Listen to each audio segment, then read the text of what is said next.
Assalamualaikum warahmatullahi wabarakatuh. Salam sejahtera untuk kita semua. Yang terhormat dosen mata kuliah multimedia Bapak Agus Salim, STMkom. Pada kesempatan kali ini, saya bersama rekan-rekan kelompok saya ingin mempresentasikan tentang definisi multimedia pembelajaran learning. Pertama-tama izinkan saya untuk memperkenalkan diri. Saya Mepiona Indah Cahyani dan saya akan memperkenalkan rekan-rekan kelompok saya. Yang pertama ada saudari Aditya Saputri, yang kedua ada Nurul Budiasi, yang ketiga ada Daniel Setiawan, dan yang terakhir ada Brian Fahri.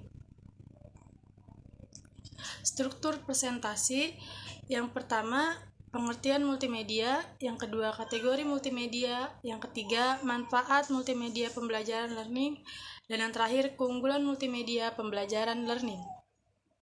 Yang pertama saya akan menjelaskan tentang pengertian multimedia. Multimedia adalah media yang menggabungkan dua unsur atau lebih media yang terdiri dari teks, grafik, gambar, foto, audio, dan animasi secara terintegritas. Baiklah, selanjutnya saya akan menjelaskan salah satu kategori multimedia. Salah satunya itu ada multimedia linear.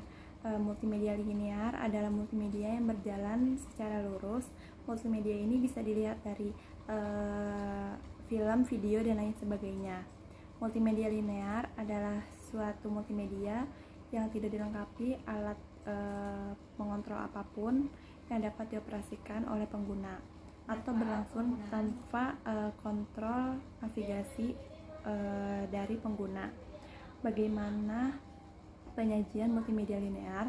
Penyajiannya ini harus berurutan atau sekuensial dari awal hingga akhir tanpa intervensi pemakai. Contohnya itu ada siaran TV, musik, film, majalah, surat kabar, dan lain sebagainya.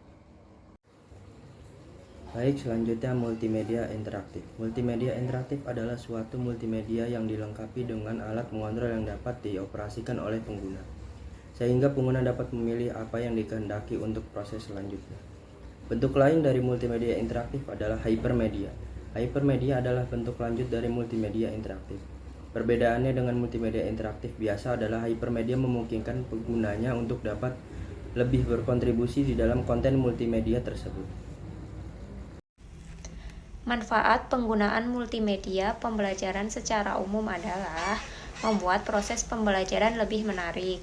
Kenapa bisa menarik?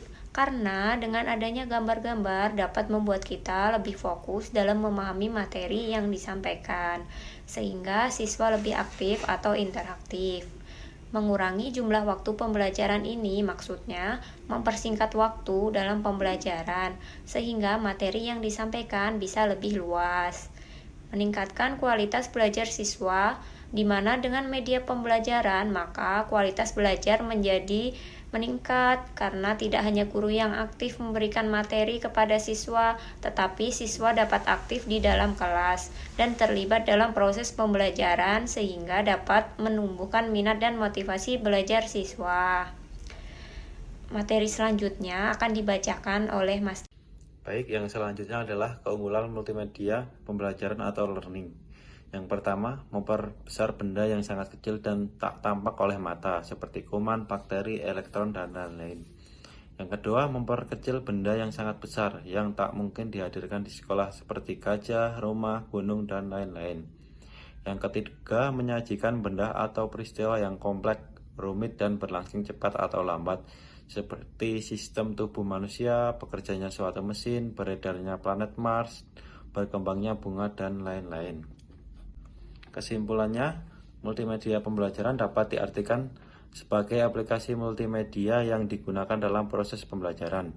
Dengan kata lain, untuk menyalurkan pesan, pengetahuan, keterampilan, dan sikap, serta dapat merangsang pikiran, perasaan, perhatian, dan kemauan belajar, sehingga secara sengaja proses belajar terjadi, bertujuan, dan terkendali.